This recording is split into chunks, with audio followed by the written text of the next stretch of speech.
DC with Prince Naseem Hamid.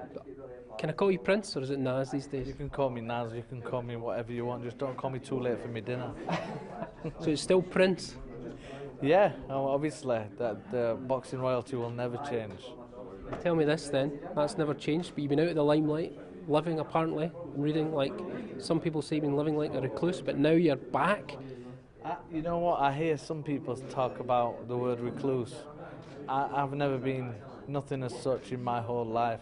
I ain't the type of character to be locked away somewhere. You know, I'm living in a beautiful part of the world at the moment, in Virginia Water. It's a beautiful part of the world. We live on a golf course. I'm very, very near one, so we play golf regularly, and very, very happy bringing up three beautiful boys. And sounds idyllic. The question then is, why have you got back into the fight game, and why specifically, Naz, do you want to manage our Commonwealth gold medalist? A couple of reasons. In my eyes, boxing has really died in a bad way for the past so many years, and it's just been so sad seeing it just waste by the way it is without even trying to put any kind of positive input in the game. And it took a big, long, hard thing to actually want to come back into boxing.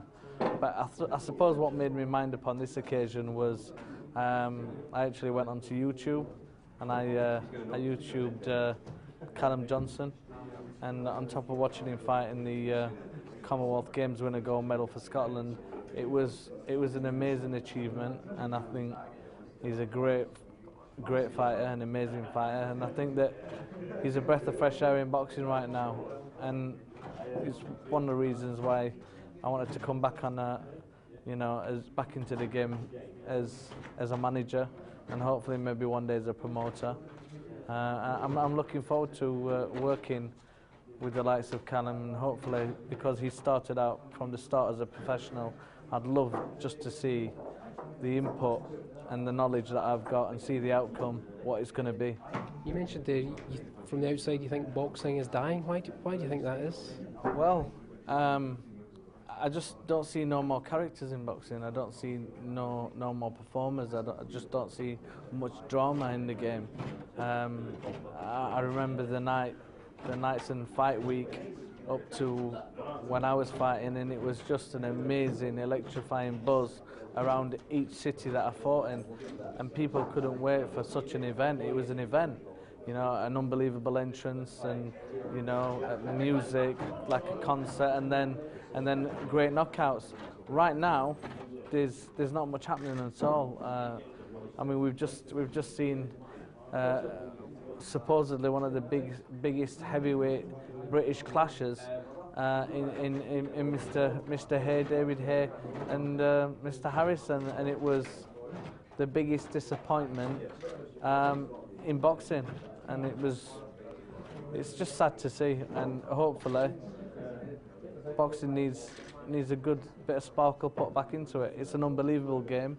I love it. I've really missed boxing. But then again, I believe boxing's missed me. So we're back. So you and Callum together can put the sparkle back in. He's got this nickname, The One. I was talking to him earlier, it's going to be the One Show at Bray Head. But you were known for your showmanship and your death-defying entrances. I think you came in a flying carpet once. So what have you got lined up for him at Bray Head? Well, I really don't want to be revealing all the great things for Callum Johnson's career and his entrances right now, but I can assure you that I honestly think that he is a breath of fresh air in boxing. You know, winning the gold medal and coming back from India with a gold medal and so confident. He's very determined, and I'm just letting everybody know to watch out for that left hook that he throws, because he's got an amazing left hook. What can I say? He's called himself the One, and I'm backing up hopefully right now that he is the one. He's the one to watch, definitely. He says he doesn't have a kind of rigid career plan, but listening to you earlier at the media conference, you're setting him specific targets by the sounds of things. 100%. With any fighters that are going to come under my management, they're definitely got to have targets, and they've got to reach for the biggest goals, and he knows that I'm expecting 10 fights 10 knockouts, and I'm expecting him to be world champion within about 3 years. No pressure on him then. No pressure at all. What is it specifically? You mentioned his left hook, but what else is it about him? You say he's a breath of fresh air, but He's just got a great style. He's got a great style. You know, he can box. He punches. He's just. I've never seen for the past so many years in boxing such a correct puncher. When you watch, I mean, he's like textbook boxing to the, to the core, and he throws crisp, accurate punches in a great way, and he doesn't waste punches. And for me, he's very, very determined, very disciplined, and he's served his apprenticeship as an amateur, winning the titles that he's won as an amateur and winning the gold medal. So I'm just looking forward to how his career unravels as a professional. He's your first fighter. Once you get your licence, he'll be your first fighter. Many more going to join the Nas stable? Well, I think there's going to be quite a few fighters that realise there's a Prince Naseem boxing school of thought, and you never know, maybe one day, a Prince Naseem boxing school of excellence.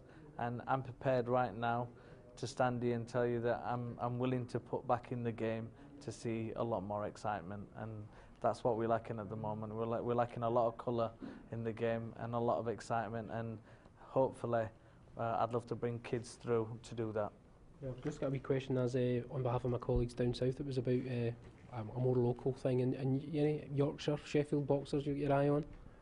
Well, it's funny you should say that. I got a call recently from a fighter that's had 12 fights, 12 wins out of Sheffield, and he's asked to manage him, but we've still got to discuss that. The main priority at the moment is the one, and that's Callum Johnson. So he's the one. Who's the second guy? Can you name him, or are you keeping that under your... I can't really name any fighter right at this moment in time. Only the light heavyweight Commonwealth champion, the gold medalist, the one, Callum Johnson. So when you're training with him, do you call him Callum or do you call him the one? Well, he's Callum. He's Callum to me, but like I said, he's a breath of fresh air. So sooner or later, I think a lot of people are going to be calling him the one, because he's the one to watch. Fantastic. No, thank you very much. A pleasure to speak to you. Thank you.